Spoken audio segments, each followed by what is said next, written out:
Harry-O. I'm watching our junior director there. Learning fast. Right. In a number of the shows that you've played in the last few years on television, where most people see you, Harry-O, you're a retired policeman, and you take private detective type of things. And Richard Diamond, you were a detective.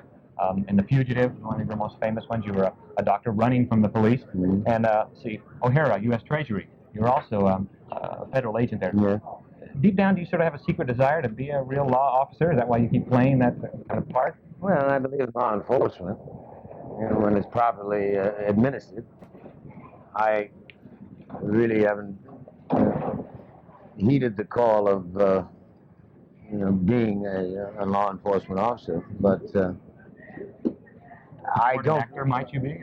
That's a possibility. I think it's a necessary ingredient in our everyday lives. Good law enforcement.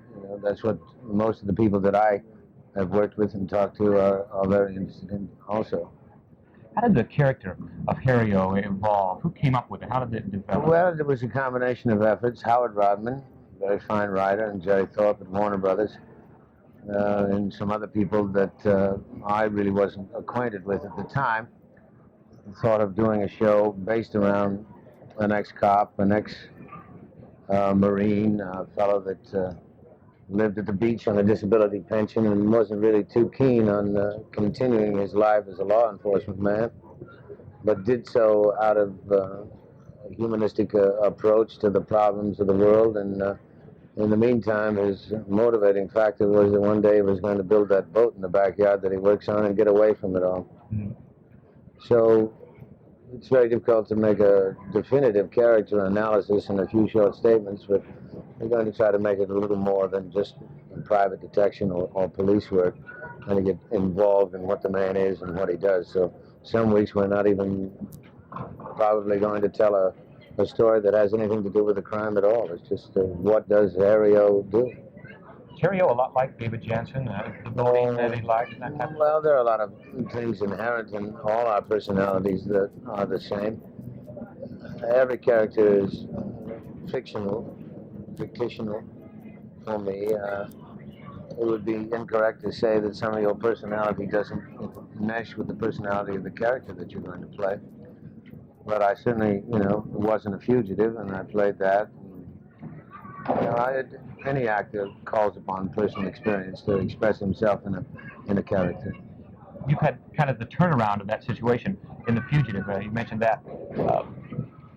People have been reacting to you as the fugitive. In one particular instance you were telling us about before, when you were you went on a tour for The Fugitive, which is played a year or something like that in Turkey. Yeah, you were the guest of the government in Turkey. That's correct. And I understand that was quite an experience.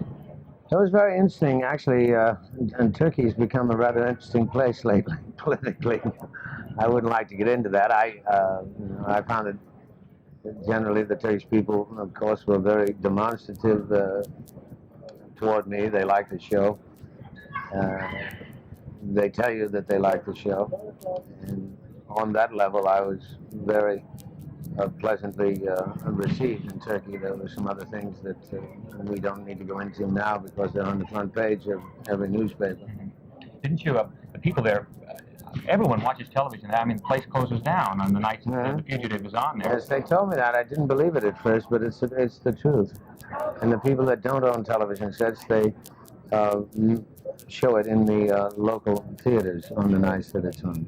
You were such a hero, I understand. You told me before that it was hard for you to get from place to place. People just start thronging all around you. Yeah, it was that. I didn't get to see as much of the country as I would like to because of the enthusiasm, but that's in one way gratifying, in another way it's restricted. Well, you can always buy postcards at Turkey so you know what it looks like. 16mm print. David Jansen, thank you very much for being with us today.